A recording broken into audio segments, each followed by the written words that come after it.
Idealisme sebagai tujuan.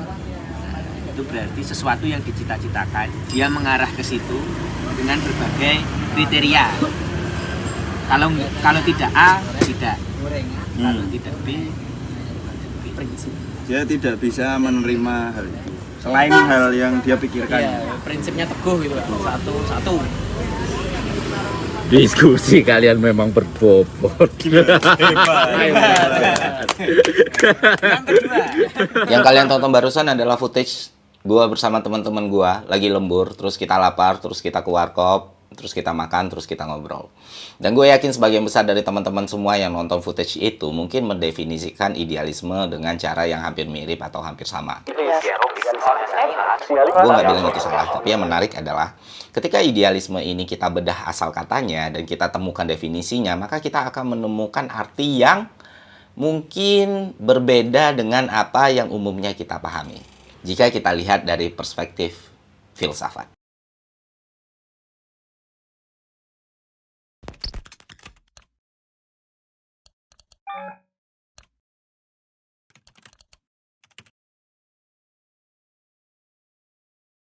Mungkin teman-teman sadar ya, di 2022 ini pembahasan konten gue mungkin terfokus pada ekonomi makro, finansial, dan geopolitik, ya kan? Ya, dan gue akuin sebagian besar dari konten gue di 2022 ini mengarah ke hal-hal seperti itu. The Russian invasion of Ukraine.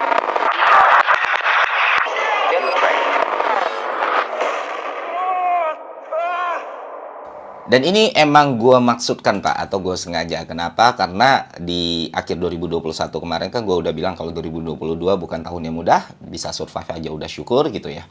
Terus gue pengen ngasih tahu ke teman-teman semua, ngejelasin dari awal gini loh kondisinya. Kenapa?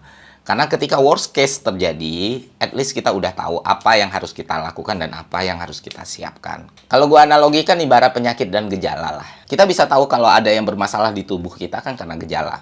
Kita tahu kita punya penyakit karena gejala. Nah, yang repot itu adalah kita itu sebenarnya sakit tapi kita nggak punya gejala apapun. Pas kita sadar, semua udah terlambat. Nah, itulah yang jadi alasan kenapa fokus pembahasan gue sekarang lebih mengarah ke ekonomi makro, finansial, ataupun geopolitik. Walaupun gue akan tetap membahas hal yang lain seperti sekarang. Dan karena itu hiburan dan penyegaran buat gue, Pak. Nah, kali ini kita akan membicarakan idealisme, dan ini sangat menarik. Jadi gini, dalam perspektif filsafat, idealisme itu punya implikasi yang cukup berbeda dengan apa yang kita pahami dalam keseharian. Nah, idealisme itu sendiri berasal dari kata idea ya, yang berkaitan dengan pikiran atau jiwa. Jadi, ketika kita membicarakan idealisme, berarti kita membicarakan hal-hal yang mungkin menyinggung pikiran, jiwa, dan spiritual. Idealisme itu sederhananya bisa diartikan sebagai aliran filsafat. Lu bisa nyebut mazhab, lu bisa menyebut doktrin. Dia masuk dalam ontologi yang menempatkan ide sebagai gagasan utama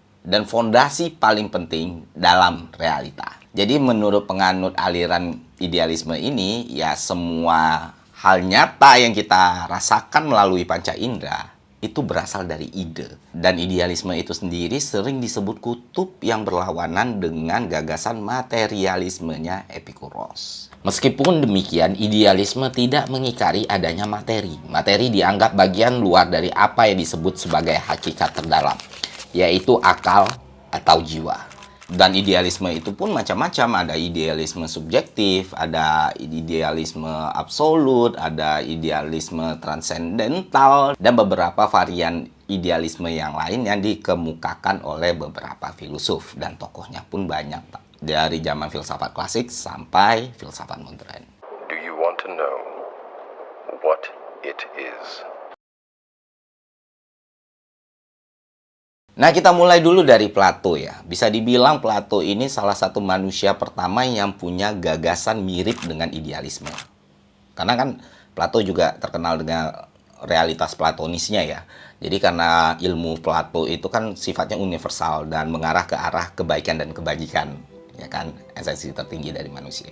Hampir semua filosof sepakat Plato selalu mengemukakan bahwa realitas penuh hanya dapat dicapai oleh pemikiran atau idea. Nah, gampangnya Plato itu membagi dunia menurut dua perspektif. Pertama, dunia ide. Kedua, dunia realitas. Nah, dunia realitas itu adalah dunia yang selama ini kita rasakan melalui panca indera kita.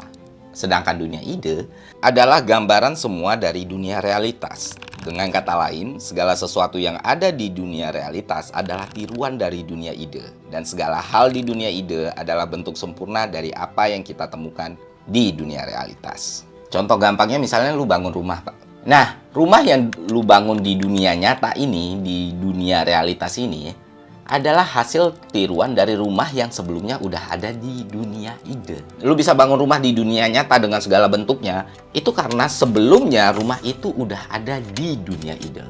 Itulah gampangnya bagaimana Plato membagi dunia menurut dua perspektif. Nah, Plato juga punya analogi menarik untuk menjelaskan hal ini, Pak. Anggap aja lu sekarang di penjara di sebuah goa. Mata lu nggak bisa melihat aktivitas yang ada di luar goa karena di depan lu cuma tebing gitu. Yang lu bisa lihat cuma pantulan bayang orang-orang yang ada di luar goa dari satu-satunya sumber cahaya yang lu punya. Nah, karena lu terbiasa melihat pantulan bayangan ini, lu jadi menganggap bahwa pantulan bayangan ini adalah realitas yang sebenarnya. Padahal ada realitas lain yang lebih sempurna dari pantulan bayangan tadi, yaitu orang-orang atau makhluk atau kegiatan yang menghasilkan bayangan tersebut. Nah, inilah yang Plato deskripsikan sebagai dunia realitas dan dunia ide.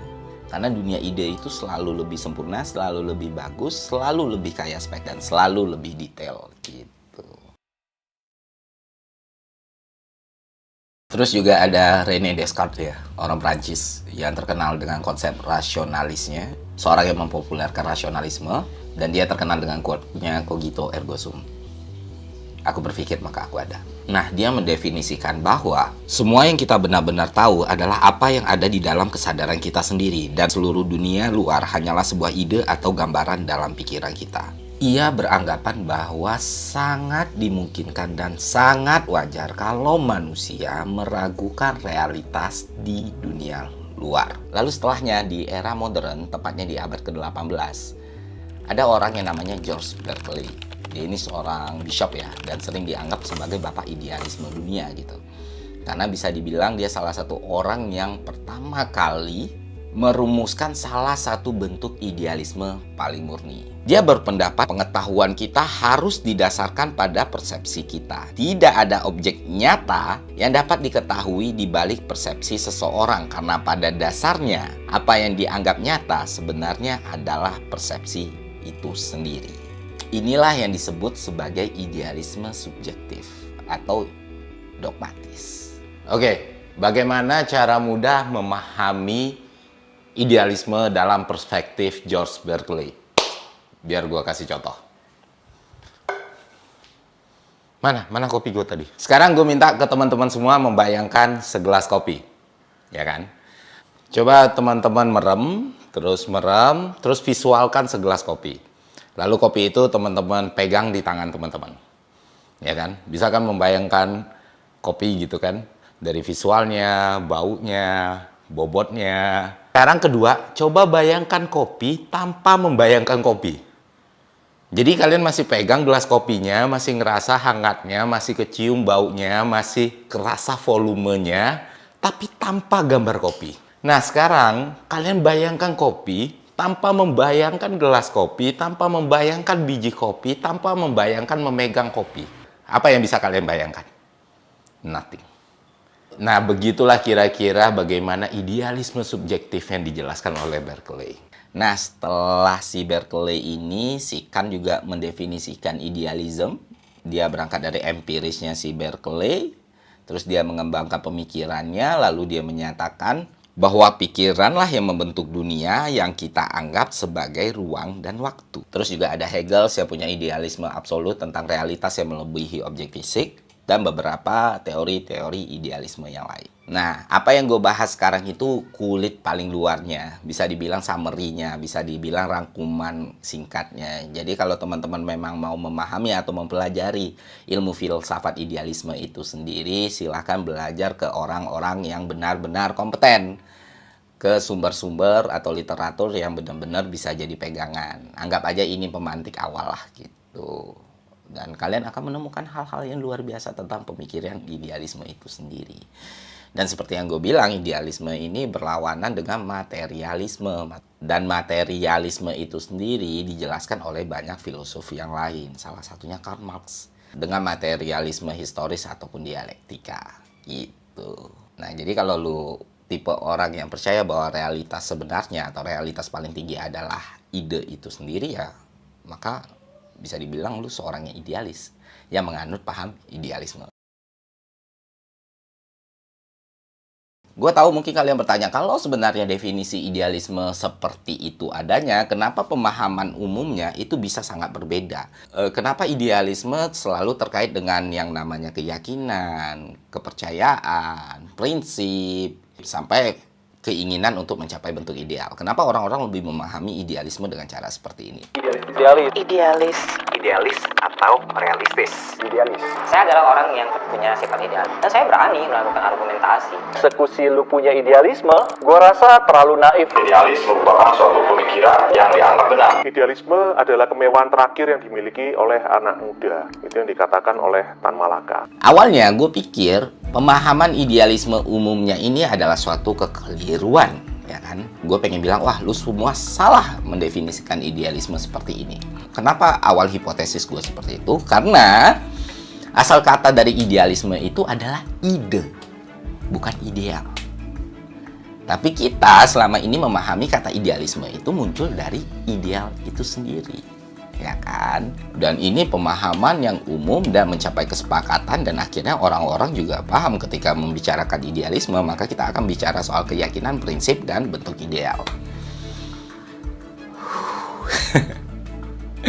Nah, selanjutnya gue pun perlu melakukan pembuktian atas hipotesis gue. Gue pun mencari terminologi idealisme itu sendiri. Gue buka Oxford, gue buka KBBI, dan gue menemukan hal yang menarik. Ternyata baik di Kamus Besar Oxford ataupun Kamus Besar Berbahasa Indonesia, idealisme itu sendiri punya 3 pemaknaan yang berbeda dan semuanya baku, alias sah gitu.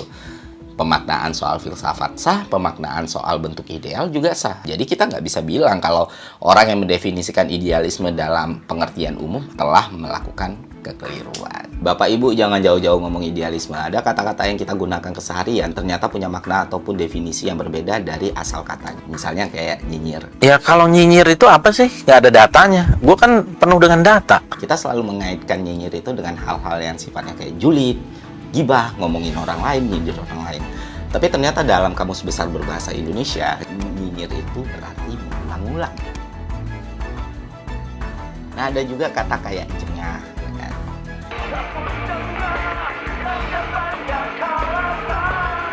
Lalu kita kaitkan dengan kata-kata seperti bosan, suntuk, dan muak.